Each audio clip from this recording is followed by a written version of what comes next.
सर्वांना श्री स्वामी समर्थ. तर आता पितृपक्ष सुरू आहे आणि विविध सेवासुद्धा आपण आपल्या यूट्यूब चॅनलवर देत आहोत डेली ब्लॉगसोबतच.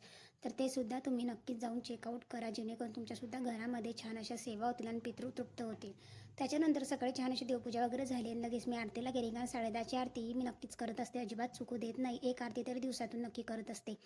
ते काल आरत्या होणं शक्य नसतं, पण एक आरती करावी. त्याच्यानंतर घरी आली आणि नंतर पास्ता बनवला, कारण हा एवढाच पास्ता आता होता आणि म्हटलं चला आता आधी याला संपवते, म्हणून जिरं मोहरीची फोडणी दिली, 2 मिरच्या टाकल्या, थोडासा टोमॅटो टाकलो, कांदा टाकला, नंतर थोडंसं मीठ टाकलं आणि छान असा फ्राय केला. लगेचच त्याच्यामध्ये पास्ता मसाला टाकला आणि नंतर पास्ता मसाला टाकून झाल्याच्या नंतर जो काही पूर्ण पास्ता होता तो सुद्धा टाकून झाला. आधी पास्ता मी हा छान असा बॉईल करून घेतलेला होता आणि हा पास्ता इझिली होऊन जातो, कारण लवकर तो बॉईलसुद्धा होतो.